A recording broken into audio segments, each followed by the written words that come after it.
All right, wonderful people, welcome back to this wonderful channel where we'll bring you back-to-back update and information as it is hot. In case you have not joined our social media handle, what are you waiting for? Kindly go ahead and subscribe, like, comment, share, and also remember to on your notification button so that whenever our news drop, you will be the first. We'll collect them. Let's go down to the news proper. Before I go down to the news information of the day, I will say shout out to all of us of freedom all over the world. Shout out to all the Biafrans all over the world. Shout out to the Prime Minister. Shout out to Mazi Nnamdi. Shout out to all the people who have been working very hard to make sure that the freedom of Umu Chineke becomes an actualization, is actualized. It's not going to be easy, like I will always say.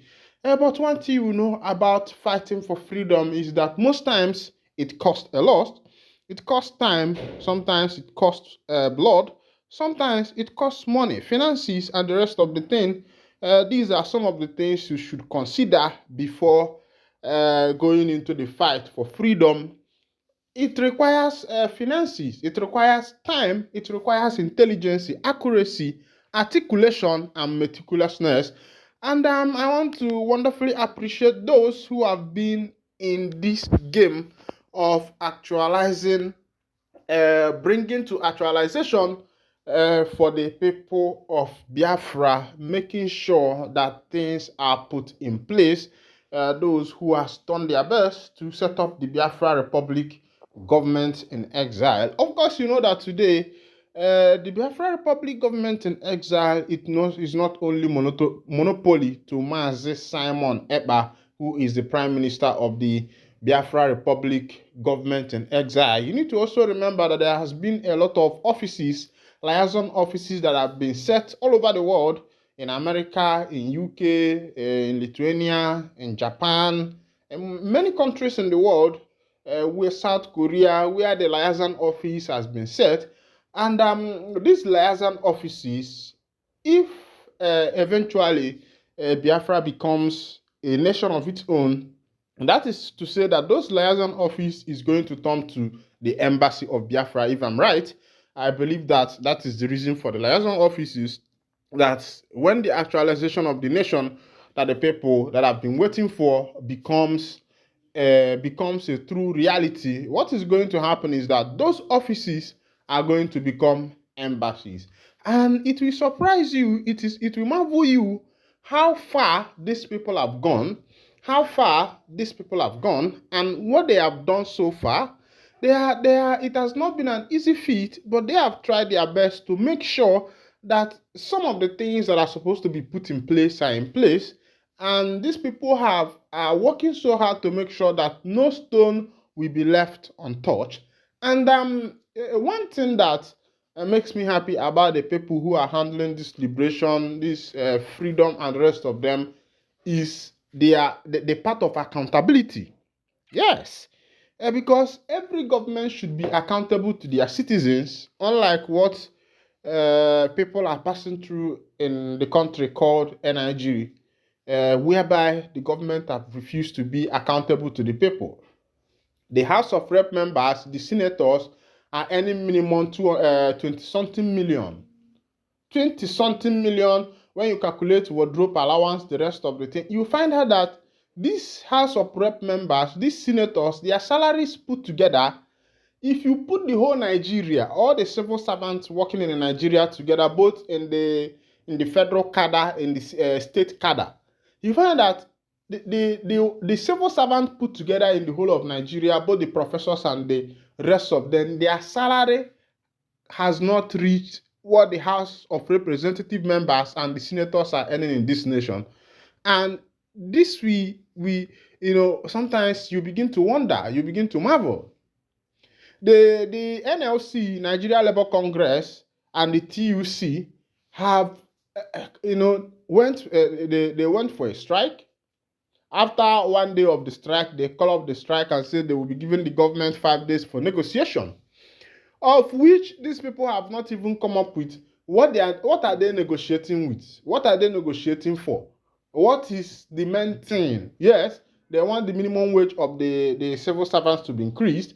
of which the federal government has agreed that the minimum wage will be increased to 60,000. And that is to say that a common hotel worker will be earning 60,000, everybody earning 60,000. And these people are arguing that if the National Labour Congress are they are vying for requesting for 400 and something thousand for a minimum wage, and these people are saying that if this 400 and something thousand minimum wage is being paid to every worker in Nigeria, that is to say that the prices of things are going to increase, and that is what is called inflation. Even as at now, many people are still earning as low as they are earning, and the height of inflation in this nation is what we don't even know. And the question is, where is the loophole? Where is the nation missing it? What is wrong? It's just because the politicians, the leaders, the government parastatals, the permanent secretaries, the president, the vice president, the senators, the senate presidents, and the rest of them has refused to be accountable to the people. If you go down to the state, for example, where there are state governors and are the cradle of government, which is the local government, where that they are supposed to have their own autonomy. The local government is supposed to be an autonomy of its own, supposed to be on its own, a power of its own, because they are part of the cadres of government when it comes to state government. But you find out that the governors have so much squeezed these people, the governors have so much marginalized them, the governors have so much, taken over the local government without accounting for it. The allocation that is going to the local government are being managed by the governors, of which you know that the local government allocation are supposed to be managed by the local government chairman and other councils that are under the local government, but the governors have hijacked it. Even the senators, the constituency allocation that is coming to every senatorial district at every annual, every of the budget of the year, where are all these allocations? What are they being done with? What are they being used for? That's the question you will ask yourself. And when you think about all these things, and this brings me back to this Biafra Republic government in exile, a government that have decided to be very transparent, to be very open, to be very accountable to their people, making sure that the citizens knows what every penny that is being contributed is used for. And this is what government is supposed to be. Up until today, the past president, in the person of Muhammadu Buhari, never declared his asset. The present president never declared his asset. The governors have not declared their asset. The chief judges have not declared their asset. The senators have not declared their asset. The what is it called? Everybody, House of Rep member, the upper house and the lower house, nobody has declared their asset. You will see a poor man, maybe a just common businessman who is just living on the middle class. Where once he or she becomes a politician, he will turn a millionaire. You see them on Land Cruisers worth 200 and something million. You see them on Lexus, bulletproof cars, and the rest of them. Why are you riding on a bulletproof cars when the citizens are hungry? And these people are telling us that they came in, they removed fuel subsidy. Why did they not remove some subsidy that have been added to their salaries? Why not cut down their salaries? What are they doing with all the salaries? They are senators, they are House of Reps members, they are representing us. What are they representing us for? What is the representation? A representative that does not have productivity. These people represent the people. Without production, there is no productivity in their representativeness. So I think it's high time that these people stop representing the people, because it has no outcome. It's just that our people have become so much gullible. The church that is supposed to be the church that is supposed to be advising the people, advising the politicians, have turned more gullible than the people.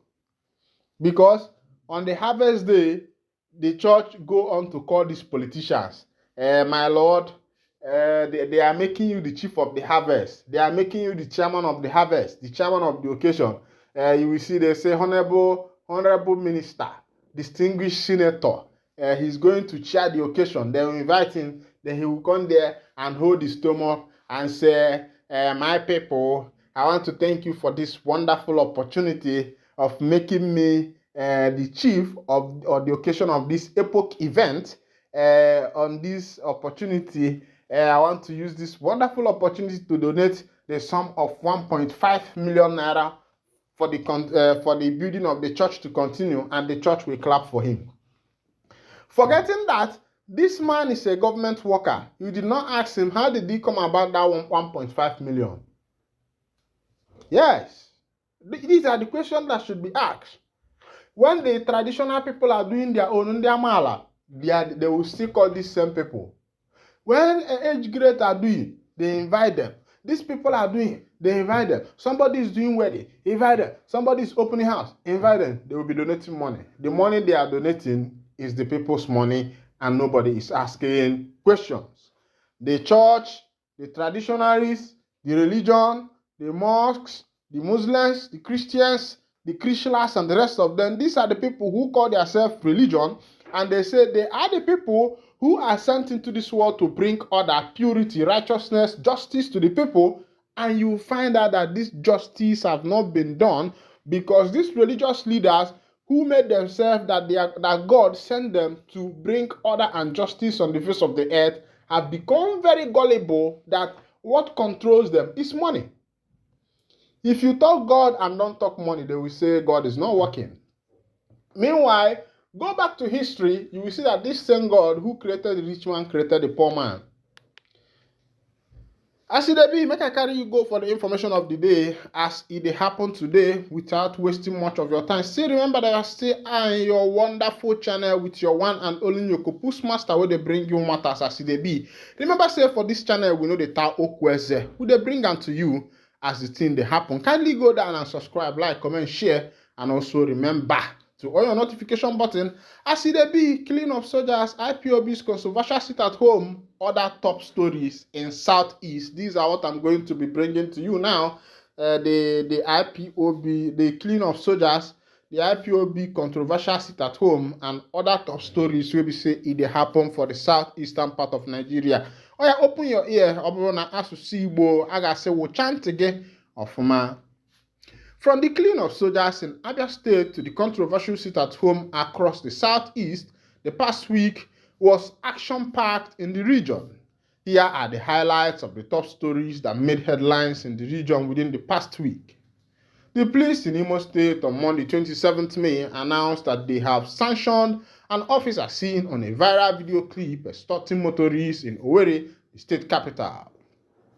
The police spokesperson in the state, Henry Okoye, in a statement identified the officer as Ison Ostudia, an inspector attached to the counter-terrorism unit of police commander in the state.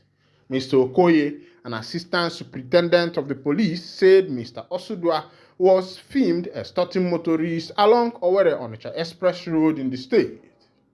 The police spokesperson did not mention when the incident happened.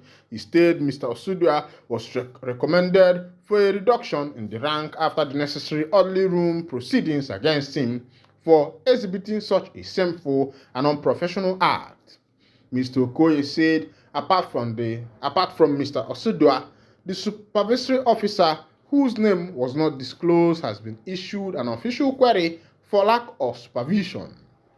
This latest development highlights the growing incidence of police harassment and extortion of residents despite effort by police authorities against it. Then, on the 27th of May, the Catholic Diocese of Abakaliki in Ebonyi State responded to a report that its priest recently wedded his lover in the state. The report posted on social media has suggested that a Catholic priest, Jude Obasi, alleged got married to his lover on the 25th May in Abakaliki, the state capital. The wedding, according to reports, took place at St. Mary's Catholic, Abakaliki. The priest reportedly hails from Afikpo North local government area of the state, but the diocese, through its chancellor, Matthew Oboke, refuted the report in a statement. Mr. Oboke, a Catholic priest, said no priest goes by such a name within the diocese and that the person in the trending photograph does not resemble the face of any priest in the diocese. The chancellor said there is no priest with such name either in the diocese or from Afikpo North local government area of the state. He further said the diocese does not have any place called St. Mary's Catholic Church, Abakaliki, and no such event took place in the area within this period. Meanwhile, an independent investigation by Premium Times found that the report was false and a case of misinformation. The photograph which accompanied the report first appeared on Newsblog in October 2023. The photograph is that of a Kenyan Catholic priest, Edwin Gangin Wururu, who got married to his longtime friend, Margaret Wajiri Gambiu. Development is another reminder of the negative effect of social media on purification of fake news. IPOB battles with security agencies. Enugu government sit at home. Let's go on this one and see what happened there. Tension enveloped southeast Nigeria on Thursday when security agencies vowed to thwart plans by the indigenous people of Biafra, IPOB, to enforce a controversial sit-at-home which it declared across the region. IPOB earlier announced that there would be a sit-at-home on 30th May across the southeast to mark their Biafra Day, which is celebrated annually in the region. Emma Powerful, the IPOB spokesperson in the statement, said the celebration was intended to remember IPOB members who died in the fight for freedom. IPOB is a group seeking to carve out a sovereign state of Biafra from the southeast and some part of south of Nigeria. The separatist group consequently directed all schools, government offices, private office, bank, transport union, market union, and private individuals to shut down their operation and observe the sit-at-home order in honor of slain Biafrans. But authorities of security agencies across Southeast vowed to resist the IPOB plan to enforce the action. My people, now here I go to wind down the curtain, and if this is your first time of joining us on this wonderful channel, kindly go ahead and subscribe, like, comment, share, and also remember to on your notification button so that whenever our news drop, you will be the first who will collect them. Thank you for listening. God bless you.